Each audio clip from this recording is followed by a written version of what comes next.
Mami, dumating na pala ang asawa ko galing sa Divisoria na pinamili ko ng mga pito at flashlight. Mga mi, grabe ang lakas ng pito at flashlight dito mga mi. Kaya yung asawa ko tumakbo sa Divisoria. Pero ito yung nakakabahala. Dahil pagpunta namin sa Divisoria, yung mga nabibili mo lang ng worth 300 ay naging 700 na mga mi. Kaya nagtaas lahat ng mga presyo ng flashlight at mga pito. Kasi hindi man siya. Kaya sobrang lakas. Papakita ko sa inyo itong aming i-assemble na mga pito at flashlight na ibebenta namin ng 35. Mami, ito nga pala ginagawa kong karton ay paglalagyan ko naman netong candies na mabenta rin sa amin. Ayan. Alam nyo mga mi, ang benta ko dito ay 7. Dati, dahil nung nag-wholesale kami, konting patong lang kami. Pero ngayon mga mi, dahil ito lang ang pinamili ng asawa ko sa Divisoria, syempre kailangan kitain namin yung gas. Hayaan mo na yung effort niya na bumili siya, pero yung gas maibalik lang. Dapat meron ka laging paninda na patok dyan sa mga estudyante. At hindi lang sa estudyante ha.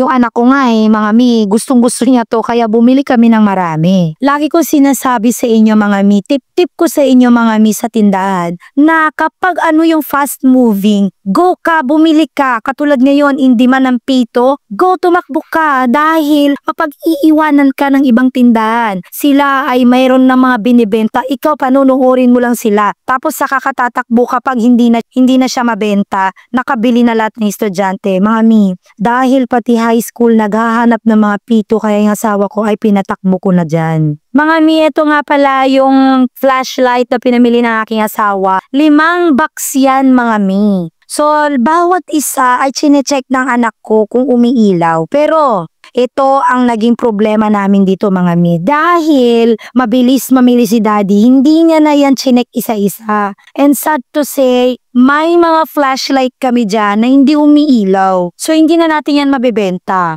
Lugi na natin yan. Kaya alam nyo mga mi, huwag yung sabihin na, alam ba yan, laki-laki ng patong ng pagtitinda dyan sa harap ng elementary. No. Alam nyo, kapag meron dyan hindi umilaw, lugi mo na rin yan mga mi. Pero dahil ginagawa na lang namin ng paraan para naman ay umilaw pero ganun pa rin, hindi talaga siya umiilaw. So mga nire-repack namin yan, binibilisan namin dahil mamaya pagpasukan na at uwian marami pa rin bumibili. Mga share ko lang sa inyo, bakit ba kailangan natin ng whistle at saka ng flashlight? Kasi alam nyo mga mi, kapag ikaw ay halimbawa nagkaroon ng sakuna, konting lang mga miha, konting kwento lang about dito. Dagdag kaalaman lang mga miha para sa inyo dyan. Dito sa pagbili ng pito at saka ng flashlight, halimbawa ang anak ninyo. Ay halimbawa lang to mga miha, hindi ko sinasabing mangyayari ito. Halimbawa na nagkaroon ng lindol. And yung anak nyo nadaganan, something ganon. So yung hindi sila makasigaw, dahil syempre kapag in pain ka, hindi ka makasigaw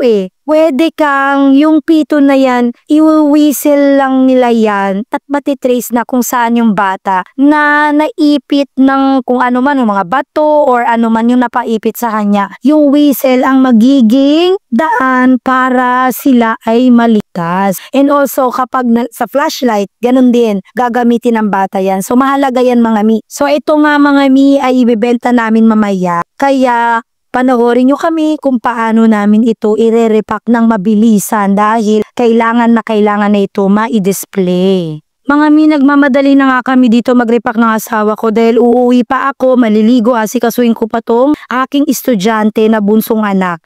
Dahil parehas kami ng grade level niyan. Grade 3 siya, grade 3 teacher din ako mga mi.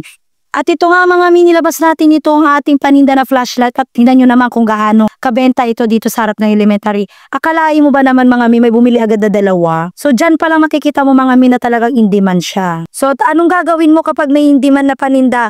Bumili ka na kaagad yan pa mga mi. Huwag mo nang tignan na nagbebenta yung mga katabi mo. Hindi naman sa panggagaya, di ba mga mi? Lagi ko sinasabi sa inyo, kung nagaya yung paninda mo, huwag ka magalit. Yan. At kung nanggaya ka naman, huwag sila magalit. Ganun lang yun. Dahil mga mi, tandaan ninyo, ang kaldero ninyo ay hindi nila hawak. Ang pinaglulutuan nyo ng pagkain ninyo ay hindi nila hawak mga mi. Kaya ano pang ginagawa ninyo? Magbenta lang kayo dyan. Pabayaan nyo sila dyan mga mi. Dahil kalooban naman ng Diyos na lahat kayo dyan ay bibenta. Thank you so much sa pakikinig at panunood ng aking vlog. See you on my next vlog mga mi. Bye!